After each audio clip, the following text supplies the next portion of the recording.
esteja convosco. Ele está no meio de nós. Proclamação do Evangelho de Jesus Cristo, segundo Mateus. Glória a vós, Senhor. Naquele tempo, disse Jesus aos seus discípulos: quando orardes, não useis muitas palavras, como fazem os pagãos. Eles pensam que serão ouvidos por força das muitas palavras. Não sejais como eles, pois vosso Pai sabe do que precisais, muito antes que vós o peçais. Vós deveis rezar assim: Pai nosso que estás nos céus, santificado seja o teu nome, venha o teu reino, seja feita a tua vontade, assim na terra como nos céus. O pão nosso de cada dia, dá-nos hoje. Perdoa as nossas ofensas, assim como nós perdoamos a quem nos tem ofendido. E não nos deixes cair em tentação, mas livra-nos do mal. De fato, se vós perdoardes aos homens as faltas que eles cometeram, vosso Pai que está nos céus também vos perdoará. Mas, se vós não perdoardes aos homens, vosso Pai também não perdoará as faltas que vós cometestes. Palavra da salvação. Glória a vós, Senhor. Queridos irmãos e irmãs, nos encontramos para viver essa palavra tão rica que foi proclamada no próprio Evangelho. A gente encontra de uma maneira muito bonita Deus conversando, Deus rezando com o seu povo. Veja que interessante que aqui o discípulo pede para Jesus: ensina-nos a rezar. É interessante o fato, Jesus sendo Deus, reza. Deus reza. Por que eu não devo rezar? Por que eu não devo buscar na oração esse encontro com o sagrado? Por que eu não posso também, por que eu não posso me colocar diante desse mistério? Talvez essa eram as angústias que passavam no coração daquele que pede: Senhor, ensina-nos a rezar. Como os discípulos de João Batista aprenderam por João Batista. Nós também queremos uma resposta tua, queremos uma fala, queremos uma prece. E Jesus começa a desenrolar, a descrever essa oração tão bonita que nós chamamos de Pai Nosso. A oração que o Filho declara ao Pai. É uma oração bonita que Jesus Cristo ensina para a sua comunidade. Oração essa que vai chamar a atenção a alguns pontos importantes. Jesus Cristo, sendo Deus, Deus Filho, chama a Deus Pai. Então, Pai nosso que estás no céu. Então mostra um céu, esse céu não é algo distante ou além das estrelas. O céu dentro de uma dinâmica orante, dentro de uma realidade teológica, o céu é Cristo. O céu é o próprio Senhor. Então, entrar no céu é viver os mistérios de Jesus. Então, Pai nosso que estás no céu, quer dizer que o Pai está com o Filho pela ação do Espírito Santo. Depois fala: venha a nós o vosso reino. Aí sim há o sentido da eternidade, o eterno. Então, aquele Pai que está no eterno nos dá a alegria de entrarmos na sua casa, dentro da sua tenda. Então, aqui nós temos dentro da oração do Pai Nosso uma ação vertical. Deus, homem. Então vem uma realidade. Pai nosso que estás no céu, santificado seja o teu nome. Santificar o nome de Deus é muito importante, porque é reconhecer a soberania de Deus sobre nós, que somos criaturas de Deus, pelo nascimento, e filhos de Deus pelo batismo. Então ali o próprio Senhor dá essa realidade vertical para a comunidade, exaltar a presença de Deus, Deuteronômio, amar a Deus sobre todas as coisas. E depois, vivendo esse amor de Deus, nós vamos reconhecê-lo, que Deus é forte. Então, para viver toda essa primeira parte do Pai Nosso, eu tenho que amá-lo de todo o coração, com toda a minha força, com todo o meu pensamento, com toda a minha existência.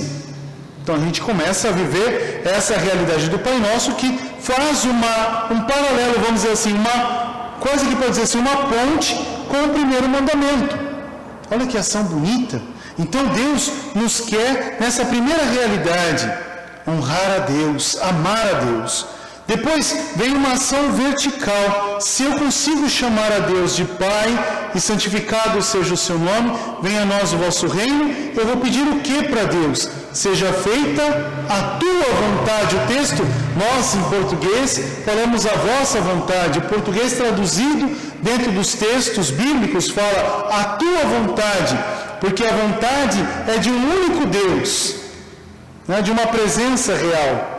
Então essa vontade nos dá a certeza da vida. E muitas das vezes a gente reza errado, né? A gente pede a Deus, seja feita a nossa vontade, tem que ser do meu jeito, tem que ser quando eu quero, tem que ser da minha maneira. Se não for da minha maneira, eu não rezo mais. Não, olha quanta coisa que a gente às vezes é capaz até de falar para Deus, né? Se não fizer do jeito que eu quero, eu não participo mais. Ou para participar tem que ser no meu tempo. Não, nós entramos no tempo de Deus. Então, quando a gente reza o Pai Nosso, nós temos que entrar no tempo de Deus.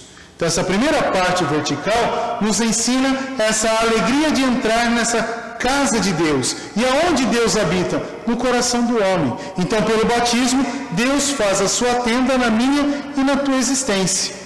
Logo, só podemos chamar a Deus de Pai se nos colocarmos verdadeiramente como irmãos. Se nós não entendermos que somos irmãos uns dos outros, não adianta chamar a Deus de nosso, Pai Nosso, né? Porque a gente não consegue enxergar no outro essa realidade de Deus. Então, enxergar Deus no outro. Aí vem uma ação bonita, né? Porque depois que a gente fala, seja feita a vossa vontade, assim na terra como no céu. Aonde a gente lembra isso? Essa expressão de unidade. No santo, quando a gente canta ou reza dentro da missa, que falamos Santo, Santo, Santo, Senhor Deus do Universo. Então glorificamos e proclamamos a existência de um único Deus em três pessoas. O céu e a terra proclamam a vossa glória. Aqui a gente fala que a terra e o céu. Então, essa mesma realidade de unidade. Não existe duas igrejas, a da terra e a do céu. É um único mistério, uma única igreja que celebra um único mistério, que é Cristo. Olha que ação bonita. Então quer dizer que quando você reza o Pai Nosso, você tem essa realidade tão profunda. Você rezando o Pai Nosso, você une a igreja do céu na terra e da terra ao céu. Talvez você nunca pensou nisso, né? Que quando você reza o Pai Nosso, você está provocando essa unidade. Mas que adianta eu provocar a unidade da terra ao céu se eu não consigo viver a unidade do próximo? Então, o horizontal. Então, o céu e a terra proclamam a vossa glória, né? E a gente vai viver toda essa realidade. Aí, vivendo mais um pouquinho a dimensão do Pai Nosso, nós vamos começar a olhar e vamos dizer o pão nosso de cada dia. Os nossos antigos pais comeram o maná no deserto, no entanto sentiram fome. Qual é o pão que aqui é apresentado? Logo, aqui no texto não está falando da realidade da Eucaristia de primeiro momento, porque Jesus Cristo está ensinando para eles, mas Jesus está dizendo, se você viver desse pão, você terá vida. Aqui me lembra também aquela água do poço, que a samaritana vai lá, vai buscar. Quando ela faz a experiência de Jesus, ela bebe dessa água, ela não sente mais sede. E ela proclama, então o pão nosso de cada dia nos dai hoje. Nos dê o pão nosso. Qual é o pão nosso? Onde comungamos? Pela palavra e Eucaristia. Então saber escutar, comungar, viver da palavra, se alimentar da palavra. E a palavra se fez carne e habitou entre nós. Então, viver de Cristo, viver no Cristo e para o Cristo. Olha que ação profunda. Então, o pão nosso de cada dia nos dai hoje. E esse pão nosso que nos dai hoje não pode ser somente algo egoísta para mim. Se é nosso, não é meu, é de todo mundo. Então a minha ação importante é dar pão aos demais, aos irmãos. Então partilhar o pão, partilhar o pão, debulhar o trigo, amassar o trigo, fazer o pão. Olha que ação importante. Dar a quem tem fome não é só um gesto de pegar o que eu tenho e dar para o outro, mas é ser para o outro o pão da vida, é ser para o outro a alegria de Deus. Por isso que quando vivemos o mistério da Eucaristia, o chamamos de comunhão. O que é comunhão? Comum união entre os irmãos. É uma expressão forte. Então o Senhor nos dá a graça de adentrar nesse mistério. O pão nosso de cada dia nos dá hoje. Aí vem uma realidade penitencial. A gente vai escutar de Deus o próprio Senhor dizendo, olha, fala para o Pai nessa oração. Perdoa as nossas faltas.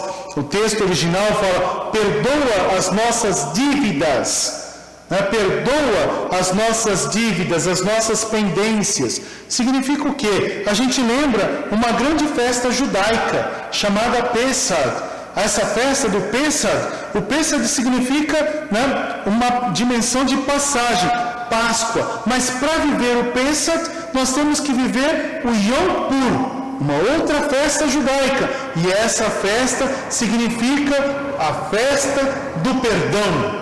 Então, para o povo judeu, o perdoar é muito importante, tanto que faz uma festa de alegria, porque soube perdoar de verdade, e não perdoar da boca para fora, como dizer assim, eu te perdoo, mas não olha na minha cara. Isso não é perdão. Eu perdoo, mas eu não quero nem que apareça. Não é perdão.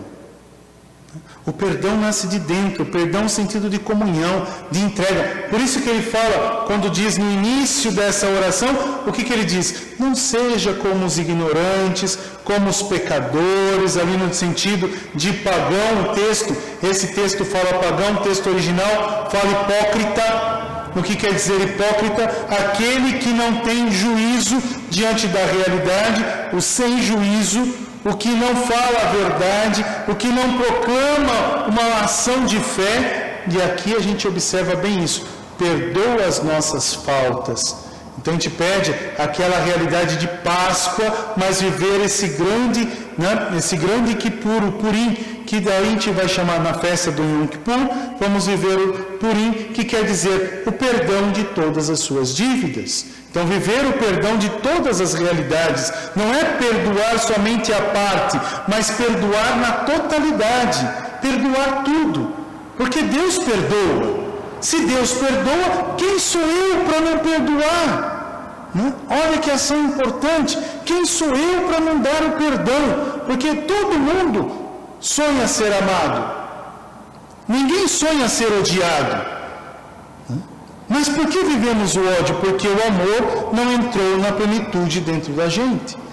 Mas aí olha que interessante, perdoa as nossas faltas, mas vem a lição de casa, você perdoa o teu irmão?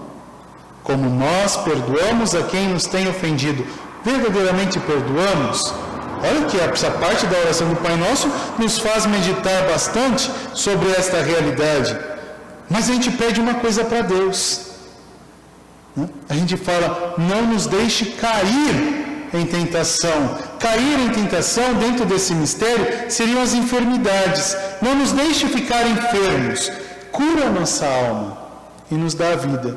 Naquele tempo, a enfermidade era chamada de pecado. A enfermidade, a tentação, era chamada de distanciamento da graça. Perder a graça, perder a bênção.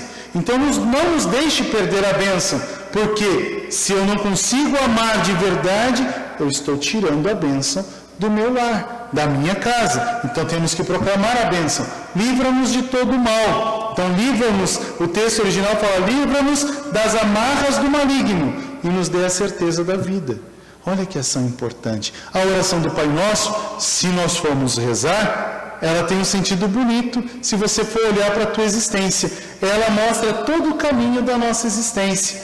Nós caminhamos para Deus. A nossa meta é o Pai. Então nós temos que viver para o Pai, amando, partilhando, perdoando, fugindo do mal e encontrando a vida. Olha que maravilha que Deus nos dá. Por isso que Jesus Cristo, muito sábio, né? Deus conosco, nos mostra essa alegria. Você quer rezar? Esta é a oração. Coloque em prática na vida. Se essa oração caminhar na nossa existência, nós encontraremos a Deus. Então aqui, a segunda parte do Pai Nosso, nós vamos chamar de uma ação horizontal. Primeira ação vertical, céu, terra, então Deus com o homem, e horizontal, irmão a irmão.